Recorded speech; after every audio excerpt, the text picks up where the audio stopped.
welcome to this video on rewarding good behaviour.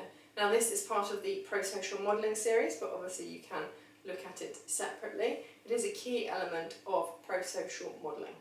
So you're working with a team or a group of people, or even just your friends and your family.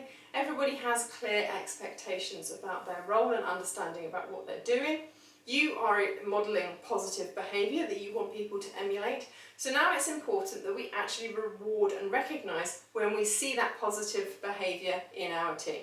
Now obviously when I talk about reinforcing positive behaviour, it does sound a little bit like a dog trainer.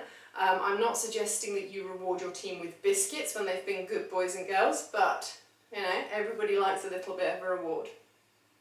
Actually, if we do look at the dog theme for a little bit longer, if you Google Pavlov's dogs, that is a very interesting concept.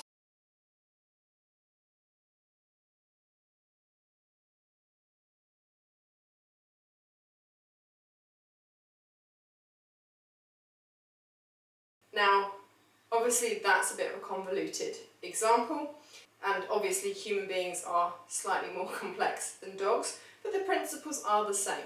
People like being rewarded for things because it makes them feel good. So if they do something that they then get rewarded for, it makes them feel good, and they attribute that positive feeling with the thing that they have just been rewarded for, so they're more likely to repeat it. The key things to remember with rewarding good behaviour is that the rewards need to be proportionate, specific, genuine and fair. Now this might seem fairly obvious, but you're not going to give somebody a £500,000 bonus because they completed a project on time.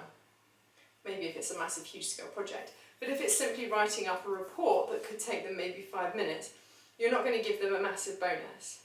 Rewards aren't necessarily monetary, they're not necessarily even tangible. It might just be, thank you very much, that was really helpful how you did that for me. That is a reward, and for a lot of people that is recognition. That will make them feel positive about themselves, feel positive about the work that they're doing, and it will encourage them to continue that work and that behaviour. Now obviously if you think about the people that you have in your team or your family or you're working with, this could apply anywhere in your life. When you think about what might be a proportionate reward, you might actually think, well, that kind of depends on the person, and you would be true. And I am going to do a whole video about the differences between introverts and extroverts, because it is a really important thing to recognise when we're looking at leadership. But for now, we just need to understand that we do need to take into account the specific person and how they may react in response to different rewards. So we're going to take that into consideration, but I will be looking at that in more detail in a separate video. So the first thing is that we want our reward to be proportionate. We're not going to give somebody £1 million yacht because they completed a 3-page email on time. We're also not just going to say thanks for that if somebody spends weeks spending their evenings and weekends of their own time completing a project. You're going to want to reward them a little bit more than just a quick thanks, because if we don't, it's going to demotivate them. We need our rewards to be specific. We can't just say, oh, thanks for everything you're doing, because maybe some of the things you're doing aren't necessarily that important, they're not that interesting to you, you don't like doing them. So we need to be specific around what the reward is for. Thank you very much for doing that piece of work, whatever it was. Thank you very much for doing X, Y and Z. This reward is because you. Think about, swimming certificates or Boy Scout badges. You are given an award specifically because you have swum 5 metres. You will get your 5-metre swimming certificate.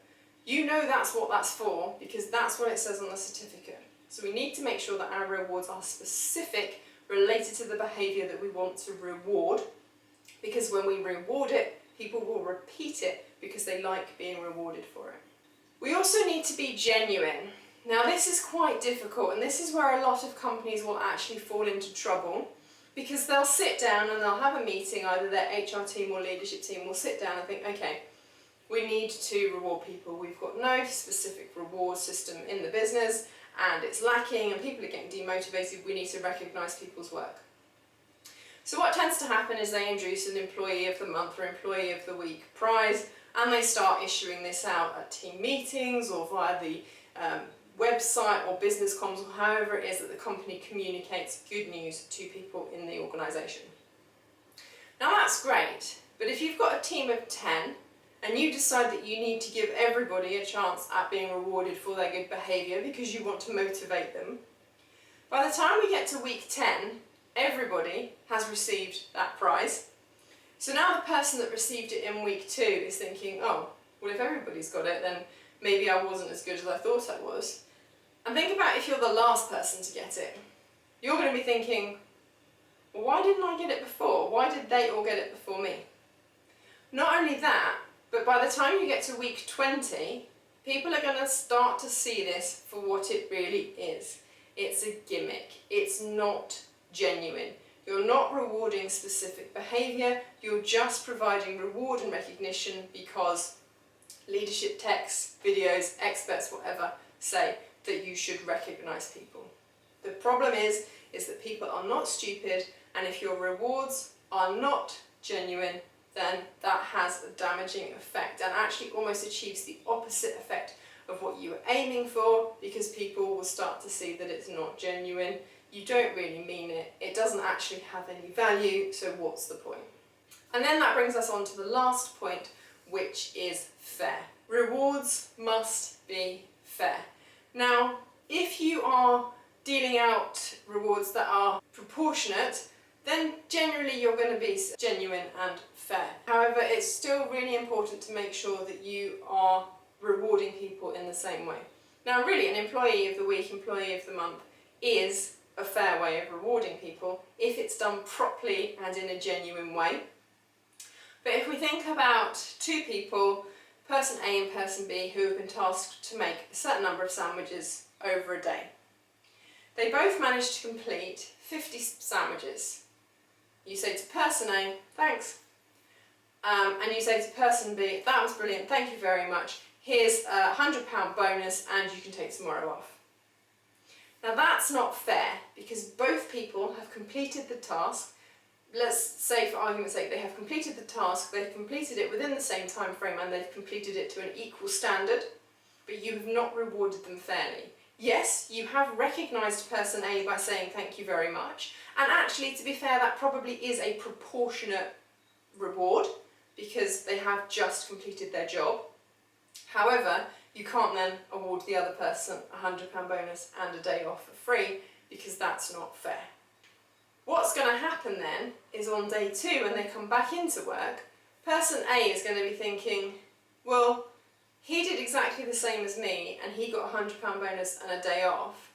I did all the work that he did, but I didn't get anything, so why should I even bother doing it? And then what you find is they either do it to a poor standard or they don't complete it. They might only do 30 sandwiches, because actually, even if they do complete the task and complete it within the deadline and to the standard that is expected, then they're not treated fairly. So why should they actually put in the effort? So that's right, it's really, really important to be proportionate, specific, genuine and fair, because otherwise people are going to actually be demotivated, which is what you're trying to avoid.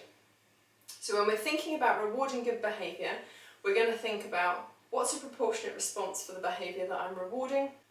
Make sure that I'm specific, that the reward is for that specific behaviour.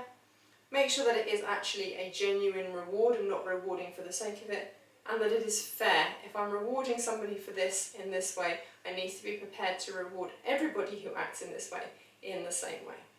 What you will find then is if you are rewarding people for their positive behaviour, they get a buzz. They like being rewarded. They like being recognised. And rather than relating that happy feeling to the reward, they relate it to the behaviour that earned them that reward. So this is a way of reinforcing that positive behaviour that you want to see them do. So by rewarding them, they will then in turn repeat that behaviour. Basically, to reward the positive behaviour, you are reinforcing it and telling that person, I want you to continue behaving in this way, and if you continue behaving in this way, something positive will happen for you. Hopefully that has explained rewarding good behaviour. If you have any questions, then let me know. in the comments below. Otherwise, I'll see you for the next video.